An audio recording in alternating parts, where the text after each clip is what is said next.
those who have expressed real alarm at how in your confirmation hearing, you said you would be leading a department that would look forward, yet public statements by President Trump urging you to go after and to indict and to prosecute specific named people seem to have led to dramatic and sudden action by the department.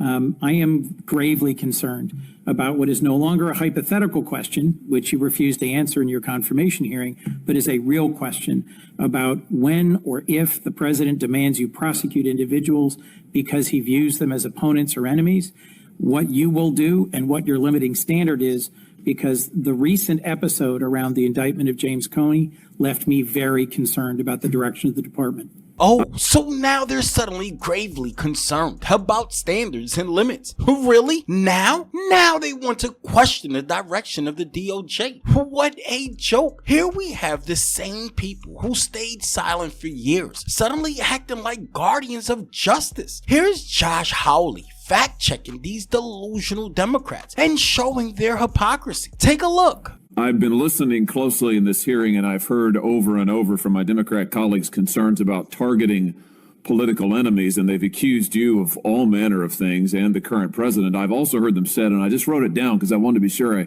heard it correctly. I've heard them say that Joe Biden never targeted his political enemies. Joe Biden never directed his attorney general to target his political opponents. Huh, that's interesting, because I could have sworn we learned that the FBI tapped my phone. Let's look at it. We've got a list. Tapped my phone, tapped Lindsey Graham's phone, tapped Marsha Blackburn's phone, tapped 5 other phones of United States senators. Gee, it sure looks like targeting political opponents to me, and yet I haven't heard a word from that side of the dais about any concern whatsoever. We've got nothing but concerns today, but no concern at all for a Justice Department that is tapping the phones of sitting United States senators because who knows why. They don't like them. They're members of the opposition party. They're Republicans. They're conservatives. We already know that this was ordered by the special prosecutor, Jack Smith, who reported directly to the Attorney General of the United States, Merrick Garland.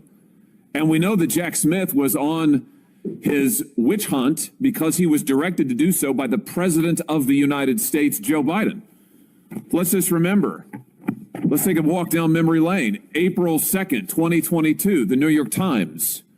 Garland faces growing pressure.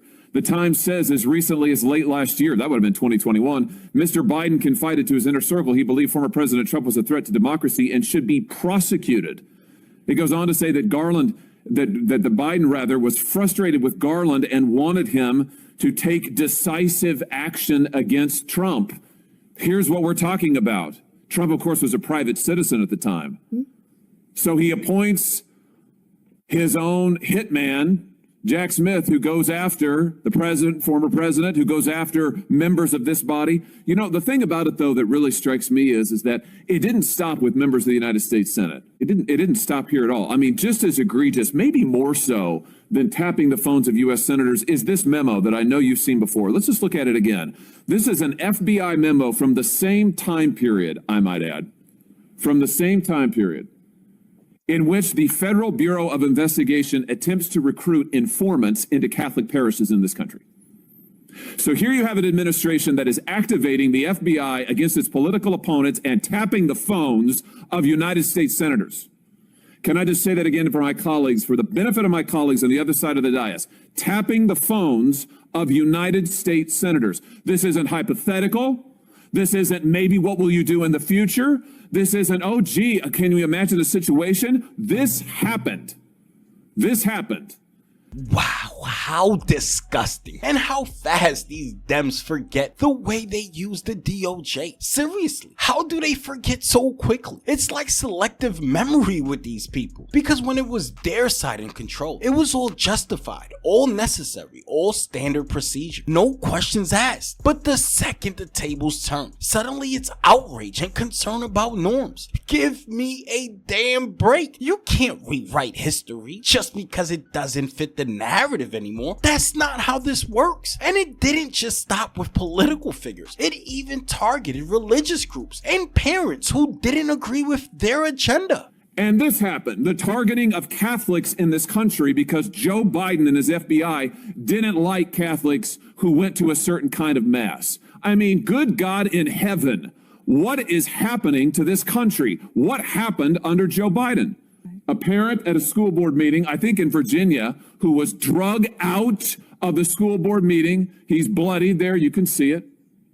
And what was the response of Joe Biden's DOJ and FBI? It was to issue a memorandum saying that people like this ought to be investigated by the counterterrorism unit. And unbelievably, they were.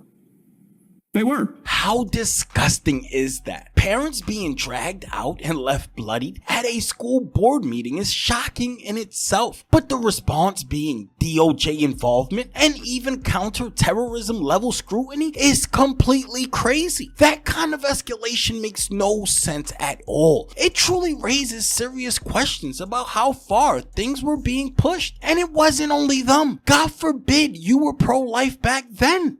The Trump administration just dropped a 900-page bombshell exposing how Biden's Justice Department allegedly teamed up with pro-abortion groups to hunt down conservative anti-abortion activists.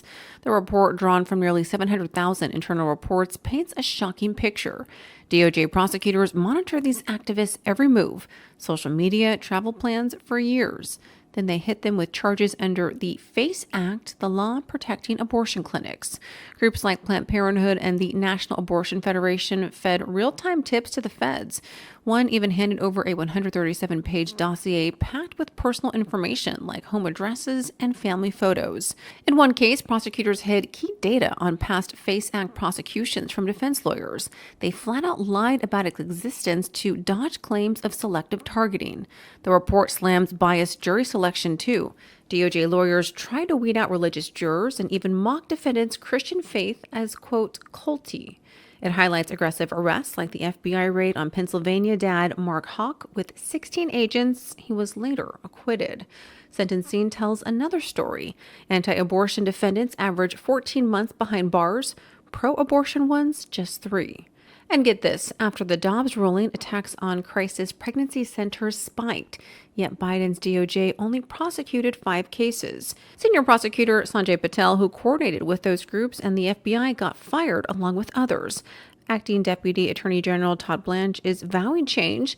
No more two-tiered justice. He promises to restore fairness. More revelations are on the way as the review continues. Wow, how disgusting. And how striking is it that these officials are suddenly turning around and questioning Trump's handling of the DOJ, especially when there are still major questions being raised about how things were handled when they were in charge. It creates a real sense of inconsistency in how accountability is being applied here, because when their side is running the system, it's often framed as standard procedure or necessary action. But when the roles reverse, the exact same institution becomes the center of outrage and criticism. That shift raises legitimate questions about whether the concern is truly about principle or politics, depending on who's in power here. This is truly disgusting. I mean, the idea that they were using government power to go after people that didn't agree with their agenda is crazy. Trump is applying pressure to make sure that anyone on that side who has broken the law is held accountable. That's it. Plain and simple. But going after Christians and parents is bananas. How does that get justified? And why is it that they never brought that up? Seriously, why didn't they? Where were the concerns at that point? Because if the standards is truly about protecting fairness and preventing government overreach, then these are exactly the kind of issues that should have been front and center, right or wrong. But instead, it feels like the concern only shows up in certain directions at certain times. What a joke. But hey, maybe I'm wrong. Let me know in the comments below, and I'll catch you in the next one.